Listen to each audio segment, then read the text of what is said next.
Hello दोस्तों, आज की कहानी हाय अभागी का स्वर्ग। दोस्तों, मजेदार हिंदी कहानियाँ सबसे पहले देखने के लिए आप मेरे चैनल को सब्सक्राइब कर ले। 7 दिनों तक ज्वरग्रस्त रहने के बाद ठाकुरदास मुखर्जी की वृद्धा पत्नी की मृत्यु हो गई।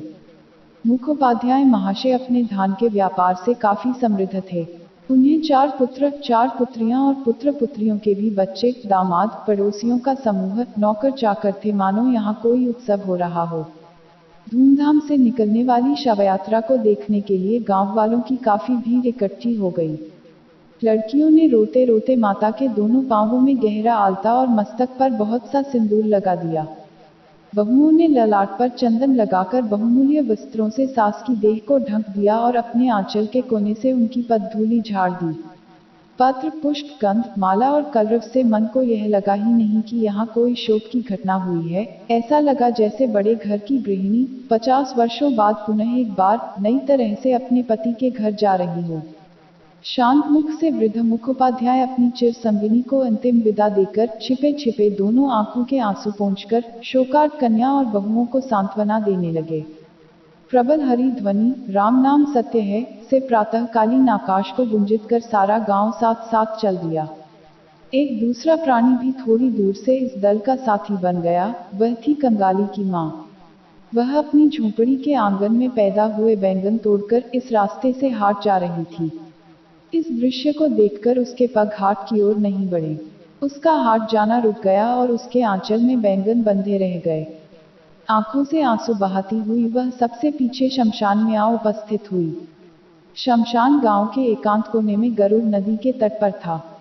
वहां पहले से ही लकड़ियों का ढेर, चंदन के टुकड़े, घी, धूप, धूनी आदि एकत्र कर दिए गए थे। कंगाली की मां को निकट जाने का साहस नहीं हुआ, अतः वह एक ऊंचे टीले पर खड़ी होकर शुरू से अंत तक सारी अंत्येष्टि क्रिया को उत्सुक नेत्रों से देखने लगी। चौड़ी और बड़ी चिता पर जब शव रखा गया, उस समय शव के दोनों रंगे हुए पांव देखकर उसके दोनों नेत्र शीतल हो गए। उसकी इच्छा होने लगी कि दौड़कर मृतक के पांवों से एक बूंद आलता लेकर वह अपने मस्तक पर लगा ले। अनेक कंठों की हरिध्वनि के साथ पुत्र के हाथों में जब मंत्रपूत अग्नि जलाई गई, उस समय उसके नेत्रों से झरझर पानी बरसने लगा। वह मन ही मन बारंबार कहने लगी, सौभाग्यवती माँ, तुम स्वर्ग जा रही हो। मुझे भी आशीर्वाद देती जाओ कि मैं भी इसी तरह कंगाली के हाथों अग्नि प्राप्त करूं। लड़के के हाथ की अग्नि, यह कोई साधारण बात नहीं।